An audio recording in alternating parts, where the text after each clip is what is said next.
गांव का नाम था सोनापुर। चारों तरफ कच्चे रास्ते, मिट्टी के घर और खेतों में लहलहाती फसलें। लेकिन इसी गांव के एक कोने में था एक ऐसा घर जहां फसल नहीं, संघर्ष उगता था। मिट्टी से बना एक छोटा सा घर, टूटी हुई छत और दरवाजे के पास बंधी एक काली बकरी। उस बकरी की आंखों में भी भूख थी और उसके मालिक की आंखों में उम्मीद। उस आदमी का नाम था रामू। रामू बहुत गरीब था, लेकिन उसका दिल उतना ही बड़ा था। हर सुबह सूरज निकलने से पहले उठता, बकरी के पास जाता और प्यार से उसका माथा सहलाता। उठ जा काली, आज फिर एक नया दिन है। बकरी में करती जैसे कह रही हो, मैं हूं ना। रामू की पत्नी सीता चूल्हे पर सूखी लकड़ियां जलाने की कोशिश कर रही थी। सीता थकी हुई आवाज में, रामू, आज घर में आटा भी बस थोड़ा सा ही बचा है। रामू कुछ नहीं बोला, बस आसमान की तरफ देखा। भगवान ने आज तक भूखा नहीं रखा, आज भी कुछ न कुछ रास्ता निकाल ही देंगे। सीता की आंखें भर आईं। हमारी सारी जिंदगी इसी बकरी के सहारे निकल जाएगी क्या? रामू मुस्कुराया। गरीब का सहारा भी अगर ईमानदार हो तो वही सबसे बड़ा धन होता है। गांव में लोग रामू को ज्यादा इज्जत नहीं देते थे। कोई उसे बेचारा कहता, तो कोई नसीब का मारा। जब रामू बकरी लेकर रास्ते से निकलता, अरे रामू, आज भी उसी बकरी के साथ? एक बकरी से कौन अमीर बनता है? रामू कुछ नहीं कहता, बस सिर झुकाकर आगे बढ़ जाता। कुछ लोग शब्दों से चोट देते हैं और कुछ लोग उन्हें सहकर मजबूत बनते हैं। शाम को रामू बकरी को चराने खेतों की तरफ ले जाता। वह उससे ऐसे बातें करता जैसे वो इंसान हो। रामू, काली, अगर तू ज्यादा दूध देने लगे ना तो तेरे बच्चे को मैं स्कूल भेजूंगा। बकरी उसकी तरफ देखती रहती। जब इंसान अकेला होता है, तब जानवर उसकी सबसे सच्ची आवाज बन जाते हैं। एक दिन अचानक बकरी ने खाना छोड़ दिया। रामू घबरा गया। काली, क्या हो गया तुझे? सीता दौड़कर आई। कहीं बीमार तो नहीं हो गई? रामू पूरी रात उसके पास बैठा रहा, पानी पिलाता, उसके सिर पर हाथ फेरता। अगर तुझे कुछ हो गया तो मेरा सब कुछ खत्म हो जाएगा। अगली सुबह बकरी धीरे धीरे उठी। रामू ने राहत की सांस ली। कभी कभी भगवान हमें डराते हैं ताकि हम समझ सकें कि हमारे पास जो है वो कितना कीमती है। रामू बकरी के पास बैठा आसमान की तरफ देखता है। मैं गरीब हूं भगवान, लेकिन बेईमान नहीं। बस इतनी ताकत दे देना कि हार ना मानूं। यहीं से शुरू होती है एक गरीब बकरी की वो कहानी, जो आने वाले समय में कई जिंदगियां बदलने वाली थी। सुबह का सूरज निकल चुका था, लेकिन रामू के घर में रोशनी कम ही रहती थी। गांव जाग चुका था, पर रामू की जिंदगी अब भी संघर्ष में सोई हुई थी। आज रामू अपनी बकरी काली को लेकर गांव के बाजार की तरफ निकला। उसे उम्मीद थी शायद आज कोई रास्ता निकल आए। गांव का रास्ता और लोगों की बातें कच्चे रास्ते पर चलते हुए रामू एक के कानों में आवाजें पड़ी। अरे देखो, रामू आ रहा है अपनी किस्मत लेकर। कितनी बार समझाया इसे बकरी बेच दे, मगर इसे तो अमीर बनने का सपना है। रामू ने सिर झुका लिया। उसके कदम रुकना चाहते थे, लेकिन उसकी उम्मीद नहीं। बाजार में शोर था, सब्जी वाले, अनाज के ढेर, और बीच में खड़ा था रामू अपनी बकरी के साथ। एक मोटा सा सेठ आगे आया। क्यों रे रामू, आज बकरी बेचने आया है क्या? नहीं सेठ जी, बस चारा देखने आया था। सेठ हंसा। चारा? तेरी हालत देखकर तो लगता है तू खुद चारा ढूंढ रहा है। पास खड़े लोग हंस पड़े। रामू के दिल में चुभन हुई, पर उसने कुछ नहीं कहा। उधर घर पर सीता दरवाजे पर खड़ी रास्ते की ओर देख रही थी। भगवान, आज रामू को कोई रास्ता दिखा देना। घर में आटा लगभग खत्म था, चूल्हा ठंडा पड़ा था। गरीबी सिर्फ पेट को नहीं, इंसान की आत्मा को भी भूखा रखती है। शाम को गांव के कुछ लोग पीपल के पेड़ के नीचे बैठे थे। रामू वहां से गुजरा। रामू कब तक ऐसे चलेगा? जब तक सांस है काका। बकरी बेच दे, कोई मजदूरी पकड़ ले। रामू रुक गया। अगर आज मैं अपनी आखिरी उम्मीद बेच दूं, तो कल जीने का कारण क्या रहेगा? रामू की आंखों में नींद नहीं थी। उसके मन में सवाल थे। क्या मैं गलत कर रहा हूँ? क्या सच में बकरी बेच देनी चाहिए? लेकिन दिल से एक आवाज आई, जो चीज संघर्ष में साथ दे वही सबसे सच्ची होती है। उस रात गांव पर एक अजीब सी शांति छाई हुई थी। आसमान में बादल धीरे धीरे चल रहे थे, जैसे समय भी रुककर कुछ देखने वाला हो। रामू को नींद नहीं आ रही थी। वह बार बार उठकर बकरी की तरफ देखता। हे भगवान, आज कुछ अलग लग रहा है। काली बार बार करवट बदल रही थी। उसकी सांसें तेज थीं। सीता भी जाग रही थी। रामू, मुझे डर लग रहा है। काली ठीक तो है ना? डर मत सीता, भगवान जो करेगा अच्छा ही करेगा। लेकिन उसके दिल की धड़कन तेज थी। अचानक काली की आवाज आई। रामू चौंक गया। कुछ देर बाद एक नन्ही सी आवाज गूंजी। जिस घर में उम्मीद बुझने वाली थी, उसी घर में एक नई सांस ने जन्म लिया।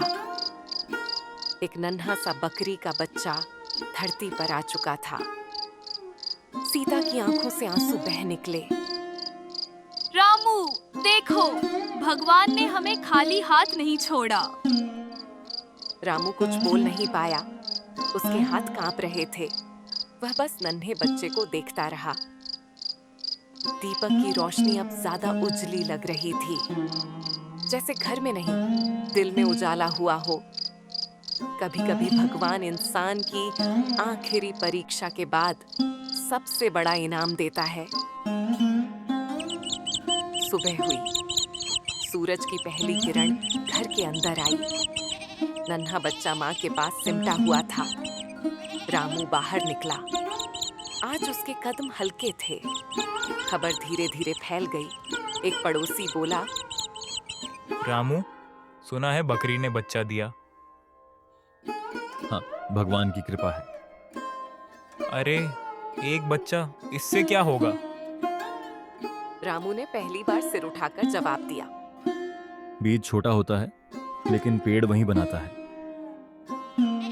काली अपने बच्चे को बार बार चाट रही थी, जैसे कह रही हो, मैं हूं, डर मत। सीता रोज साफ चारा लाती, दीपक जलाती। घर में भले रोटियां कम थीं, पर खुशी ज्यादा थी। रात को रामू बाहर आंगन में बैठा। आसमान तारों से भरा था।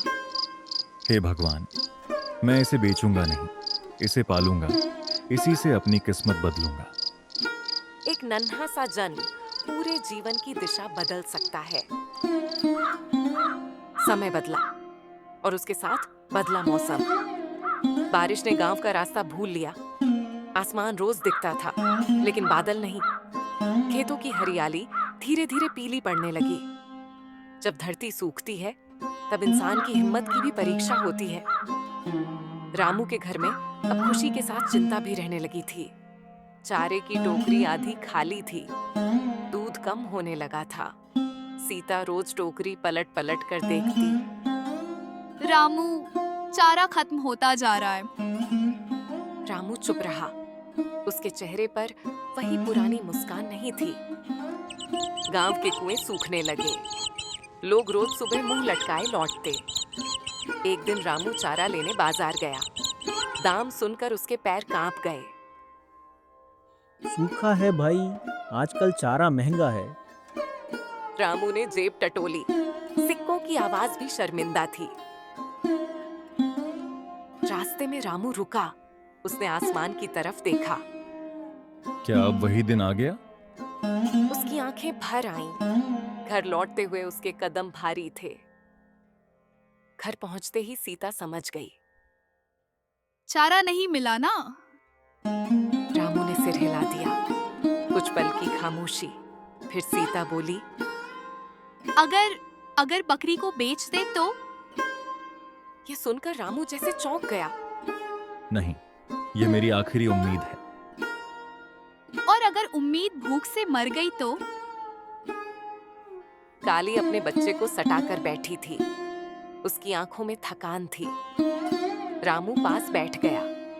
उसने नन्हे बच्चे को देखा। जब जिम्मेदारी बढ़ती है तब फैसले और भी भारी हो जाते हैं। अगले दिन कुछ लोग आए। रामू, अब समझदारी दिखा। सूखे में जानवर पालना पाप है। रामू ने पहली बार गुस्से में जवाब दिया। पाप भूख से लड़ना नहीं, उम्मीद मार देना है। रात को रामू सो नहीं पाया। बाहर सूखी हवा चल रही थी। वह आंगन में बैठा था। अचानक बच्चा हल्का सा हिला। रामू ने देखा। उसकी आंखों में चमक थी। रामू ने गहरी सांस ली। रामू। क्या सही है, क्या गलत? लेकिन सूखा अभी खत्म नहीं हुआ था। और अगला दिन रामू की ईमानदारी की सबसे बड़ी परीक्षा लेकर आने वाला था। सूरज निकला, लेकिन गर्मी ने जैसे आग बरसा दी। गांव की गलियां खाली थीं। हर चेहरा चिंता से भरा। रामू आज जल्दी निकला। उसे दूर के गांव से सस्ता चारा मिलने की खबर मिली थी। रास्ता सुनसान था। पेड़ सूखे खड़े थे, जैसे उम्मीद भी थक गई हो। रामू धीरे धीरे चलता जा रहा था। अचानक उसकी नजर जमीन पर पड़ी। वह चीज एक कपड़े की थैली, पुरानी नहीं भरी हुई। रामू रुक गया। उसने चारों तरफ देखा। कोई नहीं। उसने थैली उठाई। दिल की लड़ाई। थैली खोलते ही सिक्कों और नोटों की चमक ने उसकी आंखें चौंधिया दी। गरीबी में मिला धन सबसे बड़ा इम्तिहान होता है। रामू के हाथ कांपने लगे।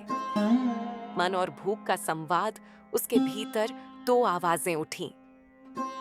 ये मौका है। अब कोई सूखा नहीं, बकरी बचेगी। ये तेरा नहीं है। रामू ने आंखें बंद कर ली। उसे सीता का चेहरा याद आया।